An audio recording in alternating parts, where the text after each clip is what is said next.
반갑습니다. 여러분의 계좌에 점상을 기원합니다. 목요일 진행을 맡은 이스토리의 정태근 이사입니다. 제 짝꿍 소개 좀 드리도록 할게요. 김영 전문가입니다. 네, 안녕하십니까. 김영일 전문가입니다. 반갑습니다. 네. 오늘 이제 채팅창에 이미 이제 에코프로를 말씀해 주셨듯이 오늘 이제 에코프로 그룹주도 한번 얘기를 해볼 예정입니다. 일단 오늘 이제 에코프로 장초반의 주가 흐름을 보게 되면은 지금 에코프로 BM이 2.1% 그리고 에코프로가 현재 2.7% 상승 흐름이 나오고 있는데 각각 이슈가 다 있어요.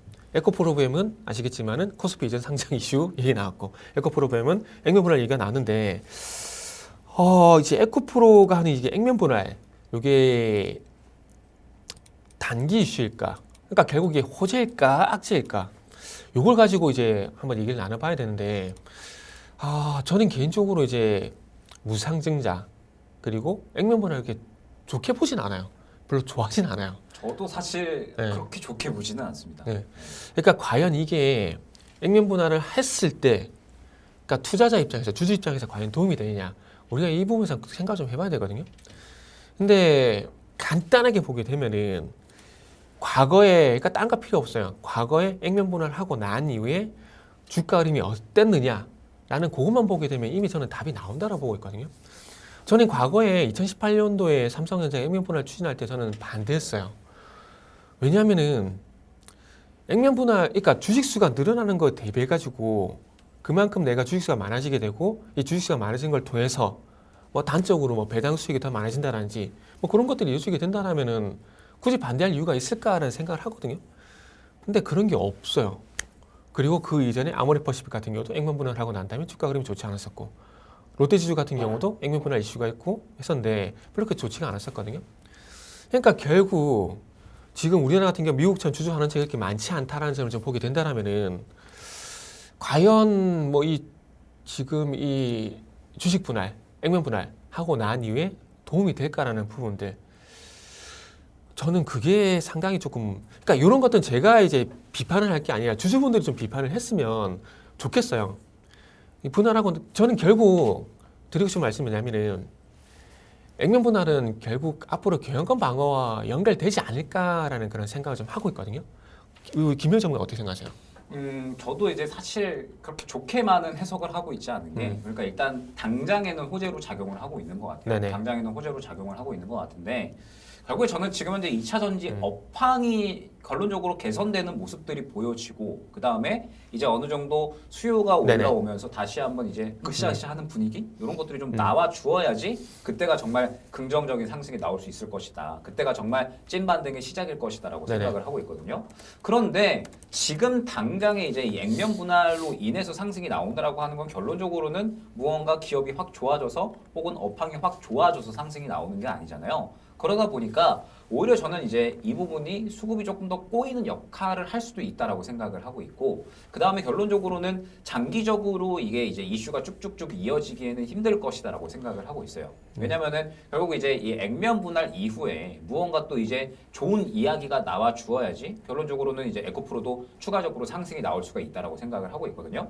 지금 보게 되면 뭐 차트 잠깐 이제 한번 보면 좋을 것 같은데, 지금 현재 이 에코프로를 제가 이렇게 이제 딱 이 박스권을 한번 이제 쳐놨어요. 박스권을 쳐놨는데 지금 어제의 흐름이 저는 굉장히 중요했다라고 생각을 하고 있거든요. 결국에는 이 액면 분할이라는 이야기가 나오면서 과연 이제 이 60만 원대 약 한 64만 원, 55만 원 이 구간에 형성되어 있는 이 매물 구간을 어느 정도 이 액면 분할이라는 이슈로 강하게 띄워줄 수 있을 것인가? 저는 그 부분을 굉장히 주목을 했습니다. 그래서 이거 이제 오후장에 이 부분을 어느 정도 유지를 해주면서 물량을 쭉쭉쭉 밀어 넣어주고 강한 양봉을 좀 유지를 해주면 가능성이 있겠다라고 생각을 했는데, 결론적으로는 그러한 모습을 보여주지는 못했거든요. 그러면 이제 해석이 되기로는 액면 분할이라는 이야기가 이제 나오면서 시장은 당장에는 이제 호재로 받아들여지는 것 같습니다. 근데 결국에는 지금 현재 이제 이 업황이 좋아지는 것도 아니고 이제 앞으로 시간이 상당히 많이 필요할 거거든요. 시간이 많이 필요한 상황에서 오히려 이제 업황이 좋아질 때 그 이슈로 인해서 상승이 나오면 정말 찐 상승, 장기적인 상승을 기대할 수가 있었겠지만, 액면 분할이라고 하는 건 결론적으로는 이제 이 기업 혹은 이제 업황 외 그 외적인 이슈로 인해서 상승이 나온 거기 때문에 결국 이제 기대할 만한 호재가 거래가 잦아진다. 라는 거잖아요. 그런데 사실 올라가는 종목은 거래가 많이 안 돼도 올라가고 유동성이 확보가 된다라는 건 당연히 이제 좋은 이슈겠지만 지금 에코프로 같은 경우에는 저는 너무나도 많은 물량이 쏠려 있다라고 생각을 하고 네. 있거든요.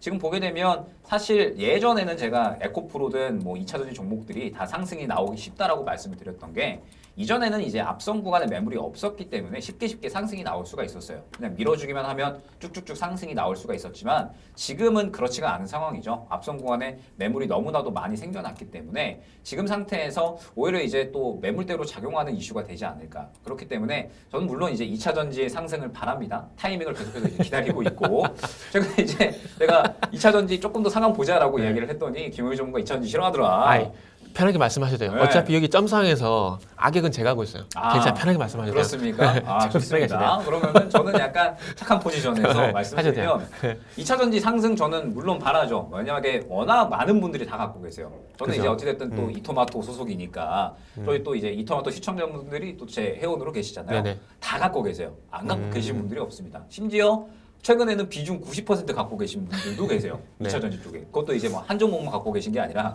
에코프로, 뭐 금양, 포스코 퓨처 이런 식으로 해가지고 네네. 90%를 갖고 계시더라고요. 그런데 사실 이제 이분들이 워낙에 많아서 물론 이제 상승을 바랍니다. 그런데 그만큼 우리가 확실한 타이밍에 대응을 해야 되는 거잖아요. 그런데 네. 과연 액면 분할이 정말로 2차 전지 찐 이 업황 상승의 신호탄이 될 수 있을까? 저는 그것에 대해서는 약간의 의문이 있다라는 점을 설명을 드리고 싶습니다. 네, 그렇죠. 그래서 지금 이제 액면 분할 같은 경우 이제 김영희 전문가도 그렇고 저도 그렇고 살짝 이렇게 부정적으로 이렇게 말씀을 좀 드리고 있는데 지금 이제 웨이팅 맞죠? 웨이팅 제이님도 표스코 부채 평단 35만 원인데 평단까지 올라올 수 있을까요? 그리고 푸른 청솔님이 공매도 세력 같네요. 그리고 백세만세님이 액면 분할을 할 때 팔면 될까요? 이렇게 질문 올려주시고 있는데 질문을 올려주시면 저희가 되도록 이제 보고 대답을 좀 올려드리도록 할게요. 그리고 그 조금 이제 안 좋은 댓글이 올라다 보니까 우리 또 댓글이 좀 지어진 부분이 있는데 지우지 마세요. 괜찮습니다. 지우지 마세요. 이거 다 제가 대답해야 될 거예요. 그 좀 전에 뭐가 올라왔었냐면은 한미반도체 얘기가 올라왔었는데 저희는 한미반도체 얘기한 적이 없어요. 그리고 다른 곳에서 저를 보셨는지 모르겠지만 저는 한미반도체 계속 보유 의견입니다. 왜냐하면은 작년 ACBM 관련된 장비 그 수주 있었잖아요. 그게 올해 다 실적으로 반영될 거거든요. 그렇기 때문에 4분기까지 실적이 안 좋을 수밖에 없어요. 그리고 한미반도체가 실적이 반영되기 전에 이미 주가가 많이 올랐기 때문에 기대감에서 올랐다가 실적까지 반영되는 분명히 공백이 있습니다. 그러다 보니까 시야가는 구간이거든요. 그래서 그런 관점에서 보시면 될 것 같아요. 그리고 미라클님도 쓴 약도 필요해요. 맞습니다. 쓴 약이 있어야 전문가들이 있잖아요. 정신 차려 공부합니다. 올려주셔요. 이렇게 쓴 약하고 그리고 앞으로 비판도 많이 해주세요. 비판도 많이 해주시고 또 플러스 좋은 얘기도 많이 해주시면은 저희가 공부도 많이 하고 노력 많이 해가 좋게 할 거니까 올려주세요. 괜찮습니다. 뭐 다른 안 되면 목요일은 올리세요. 목요일은 다 괜찮으니까 모든 댓글 다 괜찮으니까 올려주세요. 다시 이제 원점으로 가게 되면 이 포스코 퓨처엠은 이제 단가 올릴 수 있을까요? 적어도 개인적으로는 안 팔아도 된다라고 말씀을 좀 드려보고 싶어요. 왜냐하면은 제가 지난 시간 2주 전인가 또 제가 2차 전지 말씀드려서 언급을 좀 드렸었는데 결론부터 말씀드리면은 지금 에코프로그램도 그렇고요. 그리고 이제 포스코 퓨처엠도 그렇고 저는 박스권 대응은 적어도 좀 가능하지 않을까라 생각을 하고 있어요. 저는 개인적으로 작년 8월 달부터 2차 전지를 되게 안 좋게 방송 나와서 많이 말씀드렸거든요. 그러다 보니까 악플도 되게 많이 달렸는데 악플이라기보다는 저 개인적으로 원래 내 동생도 내가 혼내는 게 좋지 남이 뭐라 하면 되게 기분 나쁜 거거든요. 똑같다라고 봐요. 똑같다고 볼 수 있거든요. 그렇기 때문에 심정을 다 이해합니다. 그런데 전문가라는 직업을 가지고 있다라면은 적어도 저는 자기 소신 맞든 틀리든 자기 소신이 있어야 된다고 봅니다. 그리고 그 당시에 제 판단은 어쨌든 에코프로가 150만 원 가게 되면서 이미 정점 찍었다고 생각했었거든요. 그러다 보니까 안 좋게 얘기했었고 근데 중요한 건 최근입니다. 최근에 와서 조금 이제 생각이 좀 바뀌려고 하고 있는 것들이 이번에 어쨌든 아시겠지만 양극재 기업들 다 적자 났잖아요. LNF 먼저 적자 났죠. 그리고 포스코 퓨처엠 그리고 그저께 이 에코프로벤까지 적자가 났는데 지금 이게 결국에는 재고평가손이거든요. 그러니까 지금 미리 사왔던 이 광물에 대한 원가가 있다 보니까 이게 때문에 계속 실적이 발목을 잡는다는 거죠. 그래서 이것들을 작년 4분기에 다 털어낸 거죠. 근데 저는 이게 긍정적이라고 봐요. 왜? 만약에 핵심 광물, 그러니까 리튬이라든지 니켈이라든지 이런 것들의 가격이 떨어지고 있는데 재고평가손을 반영했다라면은 가격이 떨어지고 있기 때문에 앞으로 적자가 더 날 가능성이 있기 때문에 이게 의미가 없거든요. 그런데 지금 중국의 탄산리튬 가격도 킬로그램당 그 90위안에서 바닥을 잡아가고 있고 핵심가물 가격들이 더 이상 안 떨어지고 있어요. 그러면은 미리 부실들 다 털어내고 지금 바닥을 잡고 있는 이 탄산리튬 가격인지 핵심가물 가격들이 반영이 되게 된다면은 적어도 적자폭은 축소시킬 수가 있고 더 좋게 본다라면 적자가 한 개 분기에 끝이 날 가능성이 있다라는 거죠. 그렇기 때문에 이미 적자는 발표됐고 안 좋은 것들은 진행하고 있는 상황들이기 때문에 더 이상 나쁘지 않다라는 관점만 시장에서 분위기가 조성이 되게 된다라면은 포스코 퓨처엠도 그렇고 에코프로도 그렇고 지금 적어도 박스코에서 좋다가 아니고요. 나쁘지 않다라는 관점에서 접근할 수가 있기 때문에 적어도 박스권 대응 가능하다는 겁니다. 그렇기 때문에 저는 개인적으로 이미 매도를 하려면 저는 작년에 해야 됐다고 봐요. 그런데 지금은 적어도 보유자분들 같은 경우는 매도할 이유는 없다라고 봅니다. 그렇게 본다면 이 포스코 퓨처엠 같은 경우도 뭐 35만 원까지 올까요? 라고 좀 질문 올려주셨는데 제가 만약에 이 포스코 퓨처엠을 갖고 있다라면은 지금 구에서는 적어도 안 팔 것 같아요. 적어도 안 팔 것 같고 방금 말씀드린 나쁘지 않다는 인식이 들어온지 그 여부를 보고 다시 한번 판단할 것 같습니다. 올해 같은 경우는 2차 전지의 악재는 명확해요. 상반기는 영내깅, 하반기는 미국 대선이거든요. 근데 이미 적자가 났으니까 선반영이 한 90% 됐다고 보는 게 맞는 거고, 미국 대선 같은 경우도 지금 이제 바이든이 당선될 가능성이 계속해서 이게 나오고 있잖아요. 그 신재 성과에서 안 좋은 거고. 그러니까 우리 그래서 마법의 단어 있잖아요. 선반영. 요 인식만 들어가게 된다면 추가 하락이 제한될 가능성도 분명히 있다라고 봅니다. 그래서 지금은 그런 가능성을 보고 한번 버텨보는 게 맞는 거지. 지금 판다고 솔직히 의미가 있을까요? 솔직히 뭐 말씀드려서요. 없다고 보거든요. 그렇기 때문에 지금은 한번 버텨볼 만하다고 생각을 합니다. 버텨볼 생각을 하고 있고, 단지 중요한 건 이런 인식이 들어갈 시점에 에코프로가 액면 분할을 하고 에코프로빔이 코스피로 도망가고, 이런 것들이 제가 봤을 때는 참 아쉽다는 얘기죠. 이제 조금 좋아지려고 하는데 이런 이슈를 인해 가지고 2차 전지가 발목 잡아버리게 되면은 지금까지 했던 고생이 좀 더 전 나올 수밖에 없다고 보거든요. 그리고 액면 분할 조금 전에도 그 삼성전자 말씀드렸는데, 삼성전자도 이렇게 액면 분할 2018년 이후에 액면 분할한 이후에 주가를 좀 보게 되면은, 좀 잘 보세요.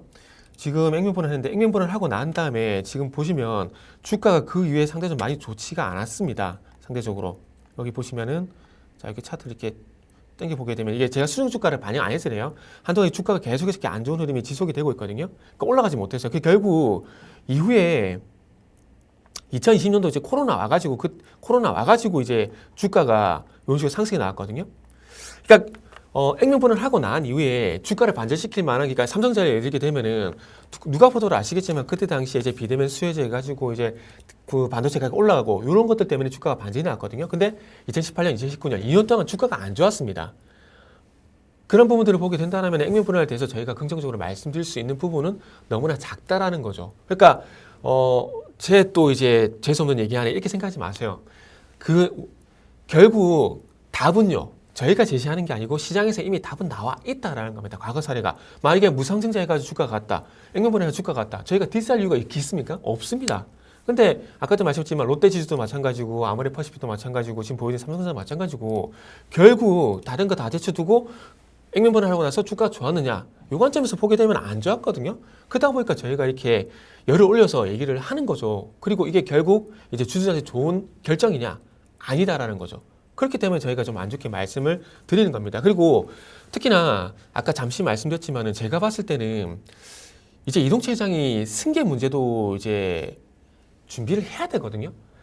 과거에 이미 에코프로가 인적 분할을 하게 되면서 지주사 전환이 이미 만들어졌다 봐요. 정점에 이동채 회장이 있고요. 그 밑에 에코프로가 있고 그 밑에 에코프로빔, 에코프로 머티리얼즈 이런 기업들이 있거든요.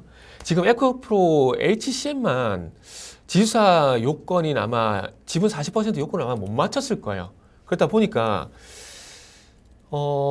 에코프로 HCM 어떤 지분 요것도 맞춰야 되는 부분들이 있고, 그리고 이동채 회장이 지분이 현재 25%거든요. 그리고 가족 회사인 데이지 파트너스 이 회사가 지분을 팔고 나갔어요. 그렇기 때문에 지금 이제 제가 봤을 때 승계 문제를 해결해야 된다고 봅니다. 그렇게 본다면 주식수를 늘려서 제가 봤을 때는 뭐 경영과 방어 이쪽으로 좀 생각하는 것이 아닌가, 뭐 그런 생각이 좀 들어요. 그러다 보니까 조금 이제 주주를 위하는 게 아니라 결국 본인들을 위해서 제가 봤을 때 액면분할 한다라고 좀 생각이 들고 있는 거죠. 제가 많이 많아지면 계속 가거든요. 아, 그래서 적절하게. 제가 우리 김영 전문가 말씀 많아서 되게 좋아요. 좀 안 좋게 말씀이 좀 제가 편해요. 김영 전문가 나오자 하는데 저도 좀 말이 많아요. 그래서 일단 제만 계속 말을 계속 하면 안 좋은 거고, 그리고 이제 김영길 전문가도 이 채팅창에 질문들 많이 올라오거든요. 그래서 여기서 질문도 올라오고 있는데 여기서 또 하나 봐주시죠. 아, 제가 오늘 첫 시간이라서 네. 약간 각을 보고 있었어요.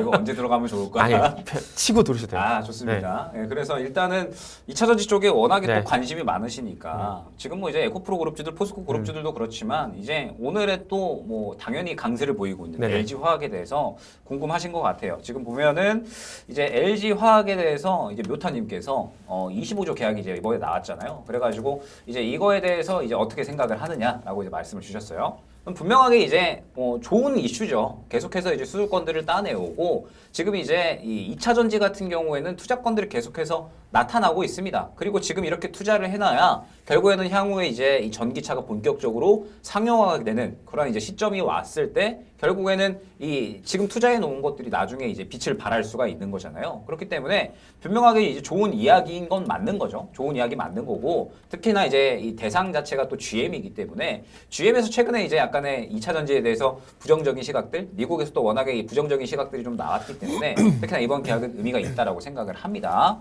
그런데 결국에는 이제 이 대세를 바꾸기에는 부족하다라고 평가를 내릴 수가 있을 것 같아요. 왜 그러냐라고 하면 결국 이제 지금 현재 이 시장은 사실 LG화학보다는 에코프로 그룹주와 그 다음에 포스코 그룹주 쪽에 어느 정도 시선이 많이 쏠려 있는 그러한 상황이거든요. 그렇기 때문에 사실 2차 전지가 올라가려면 일단은 이 그룹주들이 전체적으로 올라가는 분위기 만들어줘야 되고요. 그 다음에 그 외에 사실 뭐 LNF도 마찬가지고요. 다른 종목들이 다 같이 올라갈 수 있는 분위기 자체가 저는 어느 정도 형성이 되어야 된다라고 생각을 하고 있어요. 근데 사실 오늘의 움직임을 보게 되면 이 LG화학이 25조 계약건에 대한 이야기가 나오기는 했지만 이거 길게 갈 거는 아니구나라는 생각을 들게 하는 움직임이 사실 어느 정도 나오고 있습니다. 오늘의 움직임이 이제 어제 시간으로 굉장히 이제 많이 떴기 때문에 이거 오늘 10% 20% 가는 거 아니야? 그러면서 완전 이제 급등하고 2차 전지가 완전히 이제 또 이 어느 정도 상승이 나오는 거 아니야? 라는 그런 기대감을 가질 수가 있었을 겁니다. 네. 그런데 불과 얼마 전에 우리가 사실 LG화학뿐만 아니라 에코프로 BM에서도 그쵸. 수주 이슈가 네. 있었죠. 네. 그러면서 40조 계약건에 대한 이야기가 나왔었지만 그때 그쵸. 당시에도 결론적으로는 이 구간 못 들어줬습니다. 그러면 지금 현재 이 수주권들에 대한 이야기가 나온다라고 하더라도 지금 현재 2차 전지 같은 경우에는 앞선 구간에 너무나도 많은 투자자들이 지금 이제 막 쌓여 있는 그런 상황이에요. 그래서 사실 이렇게 단발적으로 끝날 게 아니라 수주권들이 나온다라고 하면 정말 뭐 LG화학 한 곳에서만 그냥 빵 터지는 게 아니라 연속적으로 다른 기업에서도 빵빵빵 터져주고 그 다음에 뭐 앞서 말씀 주셨던 것처럼 리튬 가격도 이제 올라와 줘야죠. 그러면서 업황에 대한 이제 개선 이 인식이 중요한 것 같아요. 이제 2차 전지가 정말 다시 한번 이제 이 활발하게 좀 펼쳐 나갈 수 있는 산업이 될 수 있을 것이다. 네네. 그런 인식이 중요한데 사실 아직까지는 이제 약간의 우려감들이 조금 더 있는 것 같아요. 제가 2차 전지는 이렇게 많이 말씀드리거든요. 그러니까 얼리어답터들이 이제 혁신가들이 2차 전지라는 상품을 내놨고 얼리어답터들이 이제 전기차를 구매를 합니다.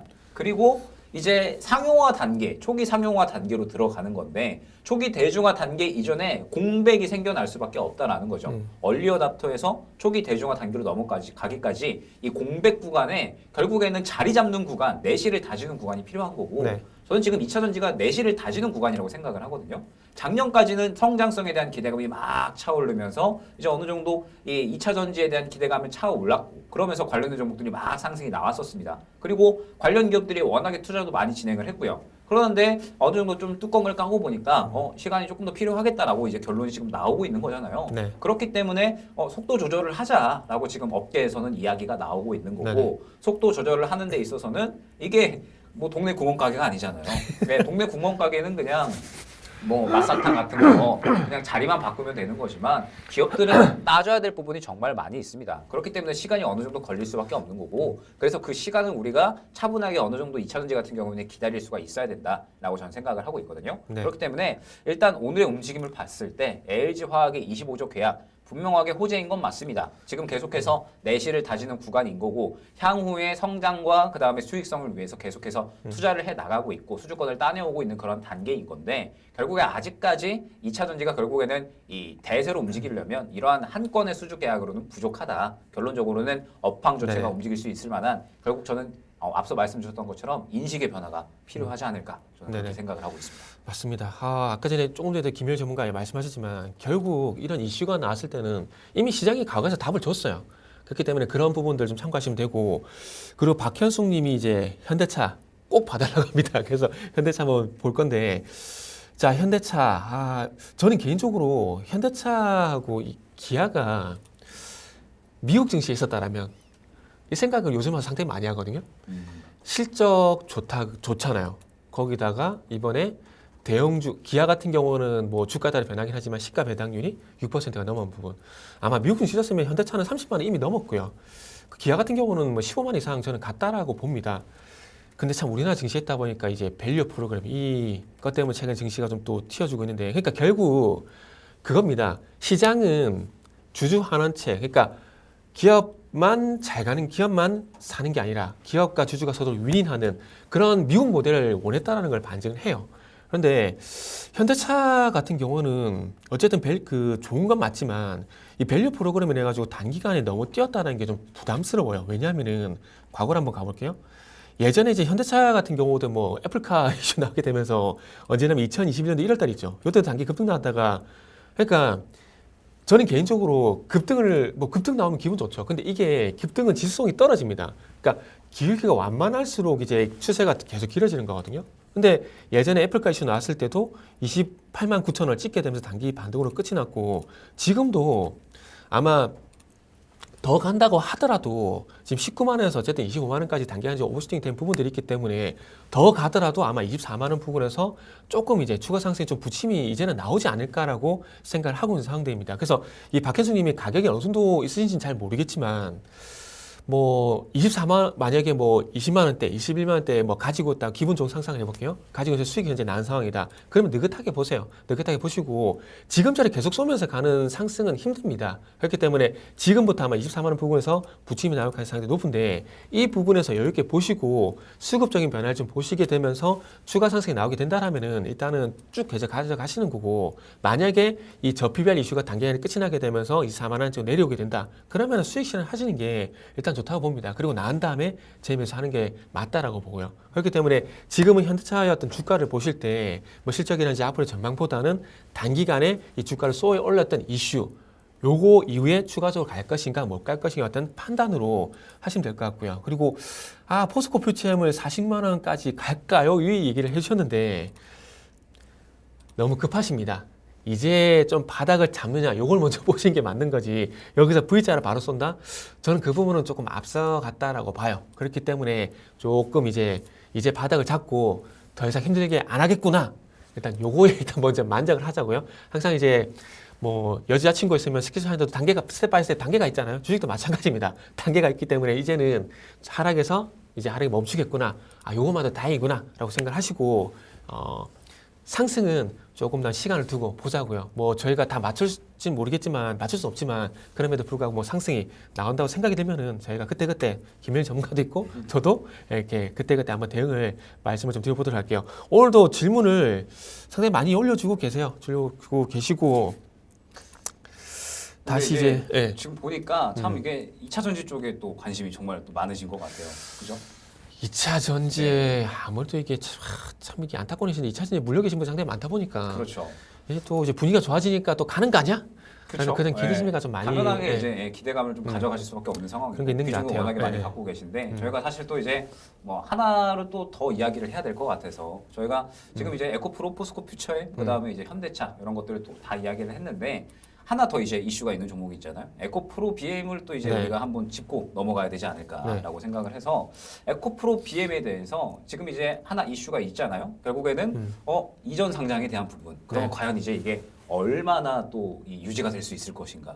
지금 현재 상황에서 이게 또 굉장히 중요한 이슈인 것 같아요. 그래서 저는 사실 제가 먼저 생각하는 부분을 좀 이제 말씀을 드리면 에코프로 BM이 이제 이전 상장에 한다라는 부분이 결론적으로 이제 우리 포스코 DX 이전에 또 네. 그대로 답이 나오고 있지 않나. 그리고 LNF LNF 도 있잖아요. 그렇고. 네. 네. 결론적으로는 이제 이전 상장에 대한 부분은 분명하게 저는 호재라고 생각을 합니다. 왜냐하면 결론적으로 유동성이 확보가 된다. 그냥 간단하게 생각을 해서 자금이 더 들어온다. 당연하게 좋은 이슈인 거죠. 그런데 자금이 더 들어오는 것에 끝나지 않고 여기서 이제 무언가 이제 더 좋아질 이슈, 업황 개선, 더 좋아진다, 2차전지 좋아진다. 이런 이제 인식이 좀 발행이 돼야 되는 건데 저는 아직까지 그러한 움직임이 나오고 있지 않다라고 생각을 하고 있고 포스코 DX도 결론적으로는 이제 이 상장한다라고 하고 나서 이전 상장한다라고 하고 나서 결론적으로 그대로 다 떨어져 버렸죠. 그 다음에 LNF 같은 경우에도 저는 이제 사실 예전에 LNF를 한번 추천을 드린 적이 있었어요. 언제였냐면 요때 한번 추천드린 적이 있었습니다. 딱 기억나는 게 11월 30일이었어요. 요때 한 16만 원대, 16만 9천 원 요 정도에 한번 안내를 드렸었던 것 같은데 사실 이때는 LNF가 오히려 이전 상장에 대한 이야기가 없었어요. 이때는 오히려 이제 밑에다가 추가적으로 한 3조 원 정도 들여가지고 공장 더 짓는다. 이러한 이야기 나오면서 기업이 투자를 하고 좋아질 것이다. 기대감이 형성되면서 바닥에서 물량 들어와 주니까 이거 가겠다라고 생각을 해서 LNF를 추천을 드렸던 거거든요. 네. 저는 오히려 이전 상장에 대한 이야기가 나올 때에는 이거 매물대도 위치해 있고 어느 정도 여기에서 추가적으로 더 탄력을 붙기에는 부족한 이슈지 않을까라고 생각을 했습니다. 그러면 이제 답이 어느 정도는 저는 나와 있다라고 생각을 해요. 에코프로 BM 같은 경우도 이전 상장에 대한 이야기가 나오고 있는데 사실 어제 에코프로보다 모양이 조금 더 안 좋아진 게 저는 에코프로 BM이라고 보고 있거든요. 보게 되면 단기적으로 봤을 때 어제 움직임이 완전히 다 그날 들어간 물량을 윗꼬리를 그려버렸습니다. 조금 더 확대해서 보면 어제 그냥 이 매물대 그대로 부딪히고 아예 다 윗꼬리를 그려버렸어요. 그러면은 결론적으로 이전 상장에 대해서 시장이 반응을 하기는 했는데 이거 이 단기 매물 구간 25만 원 정도를 뚫어줄 만큼은 아니었구나라고 저는 생각을 하거든요. 그렇기 때문에 이전 상장에 대한 부분은 저는 앞서 이 액면 분할에 대한 부분과 마찬가지입니다. 그렇게 크게 시장에서 받아들여질 것 같지 않고 장기적으로도 무언가 이슈가 길게 이어지기에는 힘들다. 결국 지금 현재 2차 전지는 이제 좋아진다, 더 나빠질 거 없다라는 인식이 결국에는 가장 중요하지 않을까 저는 그렇게 생각을 합니다. 네네. 저랑 생각이 똑같으시네요. 역시 예전에 합을 맞춰보니까 또 오랜만에 합을 맞췄는데 더 많네요. 자, 그리고 또 이제 질문 또 간단히 좀 보고 갈게요. 염통님 이제 포스코홀딩스 58만 원까지 내렸어요. 비중이 17%인데 입찰할 수 있을까요? 58만 원까지 58만 원이 매수가는 얘기인가요? 그리고 카덴자님이 폴 매수문이요. 포스코홀딩스도 상당히 좀 관심이 많은 것 같아요. 참 이게 포스코홀딩스도 참 그렇게 70만 원 가는 게 아니었는데 라는 생각이 좀 들어요. 58만 원이 아마 매수가신 것 같아요. 50만 원 같고 일단 저는 아직까지 보유자분들 같은 경우 매도할 필요가 없다고 생각하고 있지만은 매수 같은 경우는 조금 더 지켜보자 관점이거든요. 그래서 카덴자 질문은 김효일 전문가님이 해주시고 앞에 거 이제 염통님 질문하신 것만 제가 좀 짧게 말씀드릴게요. 익절할 수 있을까요? 요거는 포스코 퓨처님 조금 전에 말씀드린 것 마찬가지입니다.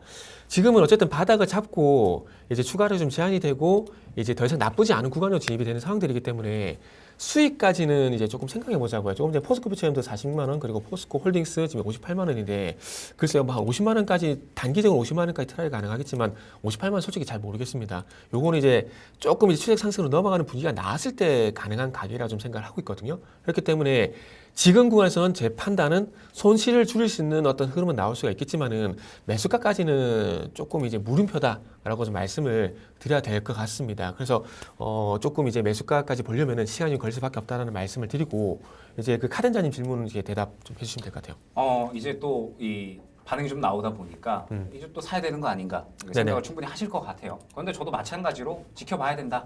왜냐하면은 이제 2차 전지는 그냥 저는 한 몸이라고 생각을 해야 될 것 같거든요. 그러니까 뭐 한 종목만 가는 게 아니라 전체적으로 다 같이 가는 움직임이 나타나고 있는데 항상 이제 포스코홀딩스 같은 경우에 마침 이제 또 잘 됐네요. 제가 포스코홀딩스를 또 이제 여러 번 최근에 한 반년 사이에 말씀을 드렸었으니까 제가 좋았다라고 말씀드린 구간과 지금 현재 구간을 한번 차이점을 보시면 될 것 같아요. 밑에 포스코홀딩스 저 매수문의 잠깐 이제 삭제해 주시면 좋을 것 같아요. 보게 되면 제가 예전에 그 포스코홀딩스를 이제 요때 한번 설명을 드린 적이 있었어요. 그때 당시에 이제 신의 한 수에서 이제 이 바뀌기 이전에 미스터 마켓 시간에서 이때 당시에 제가 포스코홀딩스가 올라갈 거다라고 말씀을 드렸던 적이 있었거든요. 그러면은 이때 당시에 제가 포스코홀딩스를 왜 올라갈 것이다라고 말씀을 드렸냐면 조금 더 길게 봤을 때 결론적으로 앞선 구간의 물량 다 소화해 주면서 강한 수급이 들어가주고 그러면서 앞선 구간의 매물대 또한 없기 때문에 올라갈 것이다라고 말씀을 드렸었습니다. 그런데 예전과는 지금 상황이 너무나도 달라졌다라는 거죠. 지금 현재 상태에서는 물량이 일단 들어오는 게 저는 보이지가 않고요. 그 다음에 지금 현재 상태에서 포스코홀딩스는 바로 앞에 매물대가 있어요. 지금 46만 원대, 그 다음에 48만 원대, 그 다음에 52만 원대 해가지고 순차적으로 매물대가 굉장히 두터운 상황이거든요. 그러면 이제 이 구간을 어느 정도는 뚫어주고 가려는 의지를 보여줘야 된다라는 거고 그 가려는 의지를 어느 정도는 이제 거래량으로서 저는 보여주어야 된다라고 생각을 하고 있습니다. 근데 아직까지는 그러한 흐름이 나타나고 있지 않고 결국 포스코홀딩스가 지금 가는 것도 지금 이 에코프로의 이슈, 에코프로 그룹주들의 이슈로 인해서 어느 정도 동반해서 올라가고 있다고 생각을 합니다. 많이 떨어졌기 때문에. 그렇기 때문에 지금 어느 정도 올라온 구간이라는 점도 생각을 분명하게 하셔야 될 것 같아요. 저점에서 사실 이 포스코홀딩스가 38만 원 정도까지 갔다가 45만 원까지 올라온 거기 때문에 이게 상승이 적게 나온 것인가도 생각을 하셔야 됩니다. 절대 상승이 적게 나온 게 아니고 근 20% 가까이 상승이 나오는 거기 때문에 지금 상황은 이제 여기에서 보유자분들이 이제 저점에서 사신 분들이 차익 실현을 해야 되냐 말아야 되느냐 이 구간인 거고 지금 이제 기존의 높은 구간에 이제 물려 계셨던 분들은 여기에서 이제 이 매물 구간에 도달을 했을 때 추가 매수를 또 많이 고민을 하실 텐데 추가 매수 또한 저는 아직까지는 타이밍이 아니다라고 보고 있기 때문에 조금 더 보수적으로 봐야 되지 않을까. 즉 포스코홀딩스는 아직까지 힘도 조금은 약한 모습이고 수급도 안 들어와줬고 매물대도 바로 앞에 있는 구간이라 당장에 매수하기보다는 이 매물 구간을 소화해 주는지 확실하게 보고 나서 그 다음에 접근을 해야 되는 종목이 아닌가 말씀드릴 수 있을 것 같습니다. 네네. 그러니까 저희가 조금 신중하게 말씀드린 이유가 뭐냐면은 그러니까 지금 오늘 반도체처럼 분위기가 확 돌아섰다라고 보기에는 아직 힘든 부분들이 있기 때문에 조금 신중하게 말씀드린 겁니다. 그리고 낙폭이 컸었고요. 그리고 하락의 기간이 좀 있었기 때문에 좀 치유되는 시간이 분명히 좀 필요해요. 그게 아까 말씀드린 탄산리튬 가격 바닥 잡아가고 있다는 그거와 같은 맥락이라고 보시면 되거든요. 그렇기 때문에 지금은 이제 좋다가 아니라 나빴다가 나쁘지 않다. 요 국면으로 넘어가고 있는 뭐 초입이라고 좀 볼 수가 있기 때문에 그렇기 때문에 저희가 좀 긍정적으로 추가하게 좀 제한될 수 있기 때문에 긍정적으로 좀 말씀을 드린 겁니다. 그리고 채팅창에 미래나노텍도 뭐 질문을 올려주셨는데 미래나노텍 같은 경우도 이제 양극재 기업들이 이제 선두 기업들이 조금 분위기가 좀 호전이 되고 있기 때문에 그 효과가 전이가 되는지는 좀 확인이 필요할 것 같다 말씀드려야 될 것 같아요. 자, 그리고 다음 또 이제 넘어가게 되면 이제 초전도체 계속 가요. 당황스러워요. 저는 가는 거 보면. 이게 그러니까 참 그러니까 아까 쓴소리를 제가 올려달라고 이유가 하는 게 뭐냐면은 와, 제 주식을 업을 하게 되면요, 제가 평생 공부를 해야 될 것 같아요. 무슨 얘기냐면은 뭐 다른 거 다 제쳐도 이슈도 마찬가지만은 차트만 보더라도 원래라면은 이제 신성 데이터테크 같은 종목도 더 가면 안 되거든요. 그러니까 제가 지금은 조금 게을러서 잘 안 하고 있는데 제가 뭘 말씀드릴 거냐면은 제가 기술적 분석 공부를 어떤 식으로 했냐면은 당일날 5% 넘게 상승한 종목들 있잖아요. 5% 상승이 나오기까지 어떤 패턴을 만들었는지를 매일매일 봐요. 코스피 코스닥 요거 해봐야 30분도 안 걸립니다. 그래서 한번 요거 공부를 한번 권유드리고 싶은데 요걸 계속 진행하게 되면 어떤 것들이 보이냐면은 비슷한 패턴이 보이기 시작해요. 그래서 바로 화면 좀 같이 보실게요. 신상 델타테크도 제가 조금 전에 이게 안 가야 정상이라고 말씀드렸는데 지금 화면을 보시면은 자 요렇게 되면 예전 같으면은 요렇게 되면 안 갔어야 정상이에요. 지금 만 원대에서 요것도 한 6배 올랐거든요. 안 가야 정상이거든요. 근데 이후에 가격 조정 받고 전고점 돌파해서 더 밀어버려요. 근데 요 패턴이 어디서 나왔냐면은 조금 전에 얘기했던 에코프로에서 나왔어요. 에코프로 한번 잘 볼게요. 에코프로 같은 경우도 잘 보세요. 여기서 보시면은 작년 초반에 10만 원에서 82만 원까지 갔거든요. 그리고 난 다음에 가격 조정이 이렇게 나왔어요. 나왔는데 전고점 돌파해버리게 되면서 180만 원, 150만 원까지 갔거든요. 그러니까 1차 상승 나오고 조정을 쭉 받고 전고점 돌파시키게 되면서 2차 상승 나오고 요 패턴이 비슷하다는 겁니다. 지금 신성 델타테크 같은 경우도 마찬가지거든요. 지금 보시면 1차 상승 한번 세게 밀어주고 여기서 조정받고 밀려야 정상인데 살짝 바닥 따지고 저시 전고점 밀어버려요. 근데 지금 요 패턴이 나왔고 요 패턴이 앞전에 에코프로에 나왔고요. 에코프로에 이렇게 보시면 이런 식으로 나왔고 그리고 그 이전에 어디서 나왔냐면은 이전에 무슨 종목이냐면은 코리아 SE 하이드로리튬 여기서부터 제가 볼 때는 패턴이 바뀌어버렸더라고요. 이거 한번 볼게요. 하이드로리튬. 하이드로리튬 보시면은 요거는 실질적으로 제가 그 세력한테 사라고 매수 면의도 받았어요. 근데 제가 이만큼 올랐는데 이게 무슨 소리 이게 더 가냐고 제가 무시해버렸거든요. 그분하고 지금 연락은 안 됩니다. 제가 작전 세계라는 얘기는 아니에요. 그런 제의를 하면 그러니까 전문가다 보니까 그런 제의가 들어와요. 들어오는데 저는 그런 거 안 합니다. 그래가지고 그때 당시에도 그때 하이드로리튬이 이름이 코리아이스였거든요. 근데 요게 이거를 그 얘기를 들었던 당시에 가격이 얼마였냐면은 요게 이제 요 구간이었어요. 거의 한 요 구간. 9월달 맞이 그러면 한 12,000원? 요 정도 구간이었거든요. 2,000원짜리가 이미 14,000원인데 이게 더 어떻게 더 가냐고 하면서 제가 이렇게 저한테 얘기하지 말라고 저는 이런 거 안 하고 무시해버렸는데 이게 전고 좀 돌파할 것처럼 조정을 받더라고요. 그래서 이 가격이 뭘까 이렇게 얘기를 했는데 보세요. 여기 보시면 전고 좀 돌파를 시켜버려요. 그러니까 무슨 얘기냐면 여기서 전고 좀 돌파할 것처럼 하고 꺾여버려야 정상입니다. 예전에 삼성 우선주 급등 현상 나왔을 때 삼성중공업 우선주가 여기서 저항 맞고 떨어져 버렸어요. 그런데 개뿔 그냥 더 가버리다고요. 그리고 여기도 보시면은 전고 좀 또 돌파시켜버리게 되면서 결국 6만 원까지 갔고요. 그러니까 제가 이걸 왜 보여드리냐면은 잘 보세요. 1차적으로 급등이 나오고 난 다음에 여기 아니면 적어도 여기에서는 주가가 꺾여야 정상입니다. 근데 에코프로하고 신성 델타테크 흐름을 보게 되면은 이렇게 조정이 나오게 되면서 다시 전고 좀 돌파시켜버리게 되면서 추가 상승 나왔거든요. 하이드로리튬에서 이 패턴이 먼저 나왔고요. 이게 그러니까 2022년입니다. 2022년도에 먼저 나왔고 이후에 2023년도에 에코프로가 그 패턴을 이어받고 신성 델타테크가 비슷하게 이 패턴을 만들고 있다는 거예요. 그러니까 저희 같은 전문가도 마찬가지지만은 주식하는 이제 채팅방에 들어오시는 많은 주식 투자분들께서도 이래서 공부가 계속 필요하다는 겁니다. 주식시장도 생물체와 바이러스 그러면 안 되겠죠. 이 진화가 똑같아요. 바이러스가 지가 살기 위해서 계속 변이가 하잖아요. 그런 것처럼 주식시장도 계속해서 변화가 나오고 있다는 겁니다. 거기에 딱 부합하는 종목이 신성 델타테크라는 거예요. 근데 지금 이런 패턴이 또 어디까지 갈 것인가? 솔직히 말씀 저도 모르겠습니다. 이거는 이제 제가 예상했던 바를 넘어섰기 때문에 참 어디까지 갈지 모르겠어요. 그러다 보니까 여기서 이제 저는 개인적으로 그 생각을 해요. 이제 폭탄 돌리기. 그렇죠. 한 놈만 걸려라. 딱 요 패턴이거든요. 근데 지금 이제 뭐 3월 달에 뭐 초전제 관리가 또 논문 발표한다. 이거 분명히 이제 이거 아니라고 155페이지짜리 논문 이미 나왔거든요. 그렇죠. 그러니까 제가 볼 때는 세력들이 끌고 가기 위해서 이슈를 계속해서 생성한다라고 갖고 생각을 할 수밖에 없어요. 그렇기 때문에 아마 제가 또 이 얘기를 하게 되면은 가고 있는데 무슨 소리를 하느냐 이런 댓글 분명히 올라올 거예요. 근데 그런 댓글이 올라옴에도 불구하고 저는 개인적으로 더 말씀 못 드릴 것 같아요. 말씀 못 드릴 것 같고 여기 돈킹 콩킹님이 초전도체가 맞다고 하는데 그럼 올라가야 하는데 아닌가요? 네, 이 얘기에 부정을 하는 건 아니에요. 부정은 안 합니다. 근데 초전도체가 잘 보셔 여기서 우리가 생각해야 될 게 뭐냐면은 초전도체가 맞다 아니다 그것도 중요하지만은 초전도체를 가지고 얼마만큼 이슈를 만들어가지고 주가를 좀 제가 속된 표현 한번 쓸게요. 해먹고 나갈 건가? 그게 중요한 겁니다. 그게 중요한 거예요. 초전도체 얘기는 앞으로도 계속해서 나올 거예요. 그런데 분명히 초전도체 얘기가 나옴에도 불구하고 주가가 못 가는 국면이 제가 볼 때는 분명히 나올 거라는 거죠. 그리고 맞다고 하는데 더 올라가야 되냐? 지금 이게 10,000원에서 11만원 10배 넘게 주가가 갔거든요. 지금 이게 아직도 맞다 안 맞다 논란이 많은 상황들이고 지금 이게 맞다라고 봐야 되나요? 과거에 그래핀 같은 경우도 신소재 관련된 얘기가 나왔었잖아요. 그래서 그때 당시 구글 제조 상대 급등이 나왔었거든요. 근데 그 위에 그래핀이 맞다 안 맞다 그걸 떠나서 주가가 계속 갔었나요?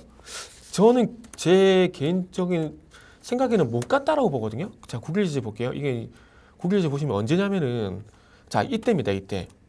요때거든요. 요때 그래핀이 신소재 이게 나오게 돼서 주가를 올렸었다가 그 위에 상한가만 나오고 올릴 것처럼 상한가 올릴 것처럼 계속 하다가 이후에 보세요. 주가 어떻게 됐습니까? 결국 그 위에 맞다 안 맞다 그걸 떠나서 주가가 뭐 더 이상 안 갔잖아요. 그러니까 무슨 얘기냐면은 결국 주가를 이 그래핀 이슈를 가지고 이렇게 주가를 해먹고 끝이 났다라는 겁니다.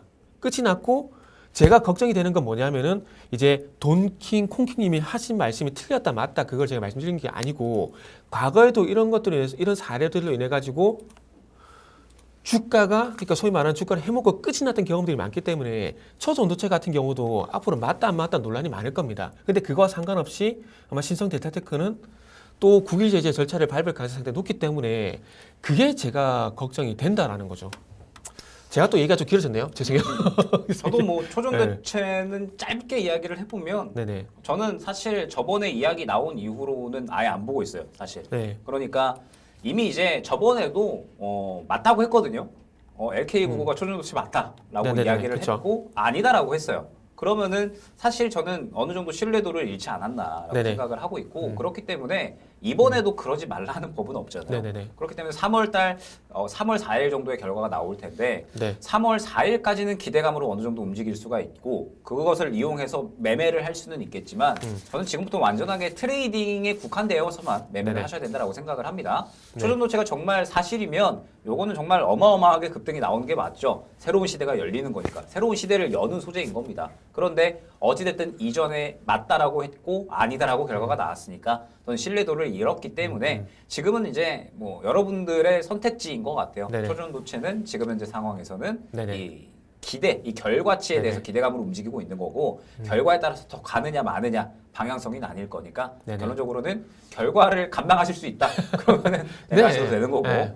나는 이거 아. 좀 위험한데? 라고 싶으시면 패스. 그리고 요 말 드리고 싶어요. 나만 아니면 돼. 나만 그쵸. 아니면 돼. 요거 자신 있으면 들어가셔도 됩니다. 이거 거의 안 말려요. 저도 지난주에 동아지리라고 테마주 말씀드렸거든요. 테마주도 시기에 따라 틀린 겁니다. 틀린 거고 신성 델타테크는 누가 보다 시기적으로 좀 늦었다고 봐야 되지 않을까요? 그렇기 때문에 들어가시더라도 나만 아니면 돼. 요게 자신 있다면 저희도 말리진 않겠습니다. 이렇게 정리를 하고 이제 염통님이 점상을 진지가 알았당 고점에 물려 마음고생 안 했을 텐데 점상 화이팅 말씀 감사드립니다. 이렇게 좋은 글도 올려주시면 저희가 기분이 확 올라가죠. 그러니까 저희가 뭐 쓴소리 하는 거 저희 안 피합니다. 저희가 좀 뭐 이제 결론서 따르거나 좀 잘못 본다거나 이럴 때는 쓴소리 올려주세요. 저희가 그럼 정신 또 바짝 차리는 그런 계기로 가져가고 이렇게 또 좋은 얘기 올려주시면은 저희가 또 힘내가지고 또 이제 공부 열심히 또 하도록 하겠습니다. 자, 그리고 이제 다음 밸류앱 프로그램. 요게 이제 코스닥 상장세까지 확대 검토될까? 요거는 좀 짧게 말씀드릴게요. 오늘 또 반도체적 분위기 가버렸잖아요. 네. 그러니까 이것도 아마 앞으로 왔다 갔다 할 것 같아요. 저는 그냥 이렇게 짧게 말씀드릴게요. 그냥 왔다 갔다 할 것 같아. 저도 이제 네. 왔다 갔다 할 것 같은데 뭐 충분히 활용해서 매매를 할 수 있고 네. 사실 이제 아까 그 빅식스 기업들 테슬라 제외하고 네네네. 그러니까 미국 시장을 받쳐주는 네네. 기업들 그러니까 이제 뭐 이번 밸류 프로그램이 사실 그 정도 역할을 해줄 수는 없겠죠. 그래도 어느 정도 시장을 받쳐줄 수 있는 역할 정도는 또 해줄 수 있지 않을까라고 생각을 해서 분명하게 이제 확 끌어올리지는 못할 거다라고 저는 보고 있어요. 그런데 어느 정도 그래도 받쳐주는 역할 정도는 해줄 수 있지 않을까라고 저는 생각을 하고 있기 때문에 네. 나쁠 건 없고 이를 이용해서 저는 분명하게 또 매매를 할 수 있는 그런 기회는 올 것이다 네네. 정도로 말씀드릴 수 있을 것 같습니다. 맞습니다. 이렇게 보시면 될 것 같고요. 그리고 이제 설 연휴의 투자 전략. 요거는 이제 아까 장수한 브리핑에서 제가 말씀드리다가 좀 짧게 끊지나 보는데 제가 그 아까 전에 이제 장 초반에 그 방송 초반에 1월 달에서 달만 바뀌었는데 분위기가 바뀌었다 그 말씀을 드렸거든요. 근데 그게 시장에서도 답이 있어요. 그게 언제였냐면은 2022년도 1월 달을 보시면 돼요. 코스닥 지수 한번 볼게요. 2022년도 1월 달 보게 되면은 자, 잘 보세요. 이때 당시에 코스닥 지수가 1040포인트에서 835포인트까지 거의 200포인트가 쭉 떨어졌어요. 아마 이때 체감이 이번보다 더 저는 클 거라고 봐요. 이때 어떤 이유가 있었냐면은 우크라이나 전쟁. 그렇죠. 그죠? 우크라이나 전쟁하고 그다음에 LG엔솔 쪽으로 수급 쏠림 이런 부분이 있었거든요. 그런데 이때 당시에 유가 차트를 보게 되면은 유가는 130불까지 계속 올라갔어요. 요거 한번 볼게요. 자, 여기 보시면은 이제 2021년도 요거 보시면은 1월 그 12월 달 바닥 잡고 1월 달, 2월 달, 3월 달까지 130까지 올라갔거든요. 이게 결국 뭐 때문에 이렇게 올라갔냐면 우크라이나 전쟁 이슈 때문에 올라갔어요. 근데 주식시장은 그로 인해 가지고 1월 달은 하락했지만 2월 달 하락이 안 나왔거든요. 이슈는 계속되고 있는데 1월 달 빠졌다가 2월 달 왜 안 빠질까요? 이유는 저도 모르겠어요. 이유는 저는 모르겠는데 그러니까 이런 현상들이 있었다라는 겁니다. 그러다 보니까 이제 2월 달에도 제가 봤을 때는 그런 현상의 어떤 같은 맥락이지 않을까라는 생각이 들어요. 결국 저희 전문가의 판단도 중요하겠지만은 이 현상에 대한 답은 결국 시장이 준다라는 말씀을 드리고 싶어요. 그리고 적어도 시장은 추가 하락이 제한될 가능성이 상당히 높다고 보시고 저는 결국 코스닥을 이제 멱살 잡고 끌고 올라가는 그런 현상이 저는 2월 달 나오지 않을까 생각이 들고요. 그러기 위해서는 결국 외국인 현선물 매수 상당히 중요하다. 너무나 당연한 얘기죠. 현선물 매수 중요하다. 그리고 지금의 외국인 선물 매수는 이 매도 청산에서 그러니까 그 매도 청산을 말씀드린 건 뭐냐면은 여기 보시면은 1월달 그 제가 타 방송에서 이거 빨리 말씀 못해요. 정말 죄송하네. 1월 17일 이후부터 보게 되면 외국인의 그 매수가 들어왔는데 그건 매도 청산이었어요. 그러니까 아래쪽으로 이제 누른 힘이 약해지게 되면서 조금 추가 하락이 제한되고 2월 1일부터 매수가 매도 청산이 아닌 순수 매수가 들어오면서 시장 상승이 이루어지고 있거든요. 그래서 지금 중요한 것은 외국인 현선물 매수가 꾸준히 유입이 되고 거기다가 이제 현대차 그러니까 완성차 그룹에서 반도체 쪽으로 이제 넘어가게 되면서 삼성전자 하이닉스가 시장을 이끌어주게 되면은 그 효과를 내 가지고 코스피가 올라가게 되고 코스닥은 또 멱살 잡고 같이 올라가는 그런 현상이 나오지 않을까라는 말씀을 좀 드리고 싶어요. 결국 2월 1일부터 코스피가 상승이 나오게 되면서 코스닥이 바닥이 잡히고 있는 모습이 나오고 있거든요. 그렇기 때문에 결국 키는 외국인의 현선물 플러스 삼성전자가 가지고 있다. 뭐 그런 얘기 좀 들을 수 있을 것 같네요. 네, 뭐 일단은 저도 마찬가지인 것 같습니다. 지금 이제 뭐 설 연휴에 대해서 우리가 이제 또 다가오고 있는데 네. 저는 설 연휴에 아마 1월 달하고는 그렇게 크게 다르지는 않을 것 같다. 물론 이제 하락에 대한 그림은 크게 나오지는 않을 것 같은데 1월 달에 많은 섹터군들이 정말 빠르게 순환이 나왔잖아요. 저도 그러한 그림이 아마 그대로 나올 것이다라고 생각을 하고 있기 때문에 설 연휴 이후에 여러분들이 이제 준비를 하셔야 되는 매매는 결론적으로는 이제 어느 정도 좀 발빠르게 움직일 수 있는 매매가 또 마찬가지로 필요하지 않을까.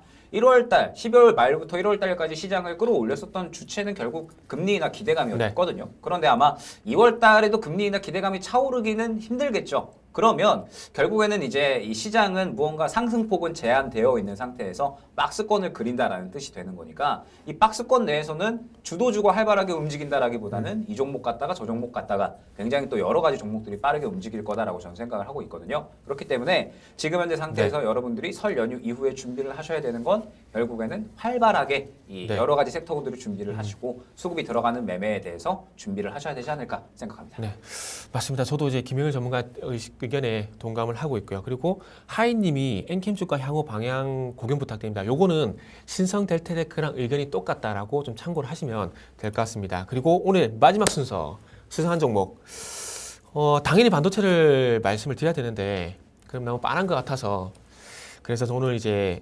우회적으로 우리가 항상 밥만 먹고 살잖아요. 가끔 라면도 먹고 국수도 먹고 떡볶이도 가잖아요.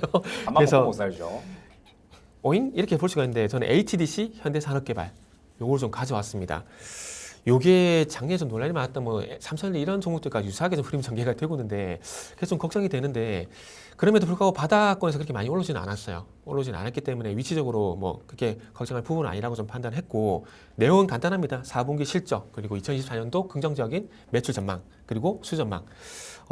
작년 이제 영업이익이 1,953억 원을 기록을 하게 되면서 건설주 치고는 퍼센티지 괜찮아요. 2022년 대비 67%나 성장했고요. 그 순익 같은 경우는 지금 이제 건설주 같은 경우는 PF 문제가 상당히 조금 이제 대두가 되고 있잖아요. 근데 그럼에도 불구하고 HTC 현대산업개발 같은 경우는 순익도 1,742억 원을 기록하게 되면서 2022년 대비 246% 정말 말도 안 되는 숫자죠. 그래서 이런 부분이 있고 이게 결국 자체 주택사업 이익률이 올라가게 되면서 영업이익이 잘 났더라고요. 이게 이익률이 마이너스 62%에서 15.9%로 좋아졌고요.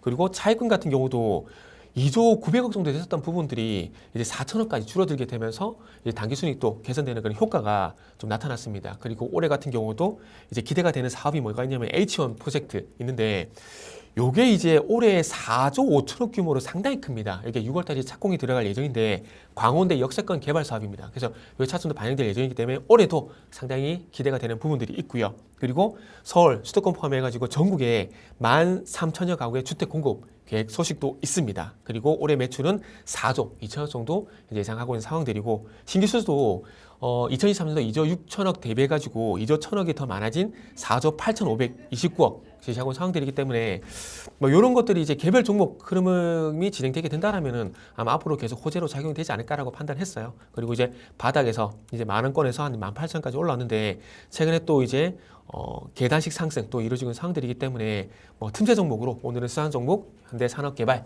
말씀 한번 드려보도록 하겠습니다.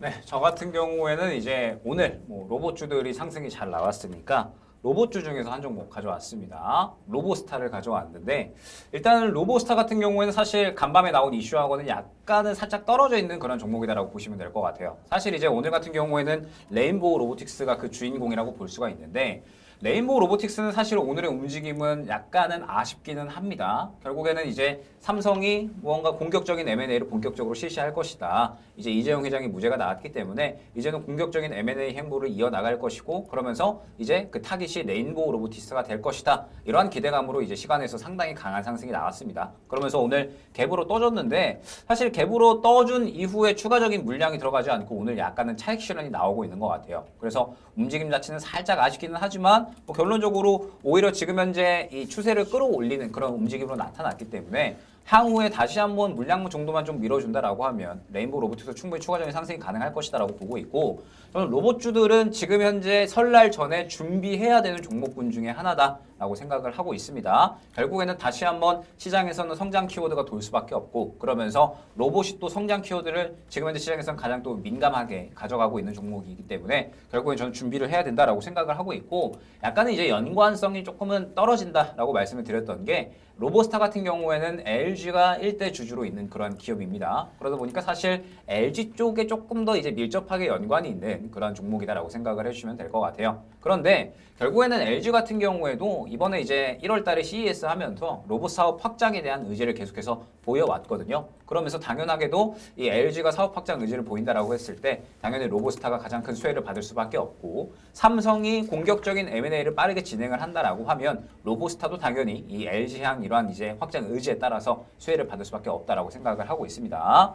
그래서 지금 현재 흐름 보게 되면 지금 최근에 이 가장 그래도 이 수급이 좀 훌륭한 그런 로봇 종목이다라고 생각을 하고 있거든요. 최근에 굉장히 이제 강력한 수급이 들어가 줬고 그러면서 앞선 구간의 매물을 소화해주는 움직임이 저는 분명하게 나왔다라고 생각을 하고 있기 때문에 로보스타 같은 경우에는 이제 설날이 지나가고 나서 로봇주들이 다시 한번 순환이 나올 때 강력하게 또 급등이 나와줄 수 있는 그런 종목이 아닌가 생각이 됩니다. 그렇기 때문에 로보스타 같은 경우에는 지금 현재 구간에서 어느 정도 이 급등할 만한 준비를 다시 한번 하고 있는 그런 구간이 아닌가 생각이 돼서 오늘의 수산한 종목으로 로보스타 가져와 봤습니다. 네, 저는 오늘 이제 HTDC 현대산업개발 건설주 준비를 했고 우리 김영일 전문가는 로봇에서 또 준비를 해주셨습니다.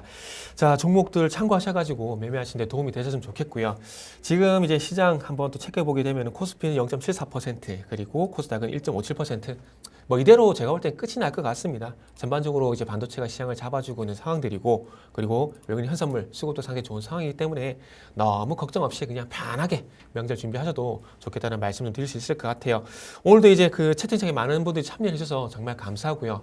쓴소리도 괜찮고요. 그리고 저희 칭찬하는 댓글도 좋습니다. 많은 댓글 올려주시면은 오늘 제가 댓글 저희가 이제 김현 전문가도 저도 그렇고 다 못 받으려서 정말 죄송한데 저희가 준비하고 있는 순서도 있고 하다 보니까 다음부터는 조금 짧게 보면서 많은 분들 또 봐줄 수 있게 한번 노력을 좀 해보도록 하겠습니다. 그래서 오늘도 시청해주셔서 너무나 좀 감사하고요. 오늘 이제 설날을 앞두고 있는 전날입니다. 오늘도 즐거운 명절 되시고 가족들과 즐거운 시간이 되셨으면 좋겠습니다. 오늘 준비한 시즌 여기까지고요. 지금까지 정태근 이사 김영일 전문가였습니다. 네, 감사합니다. 감사합니다.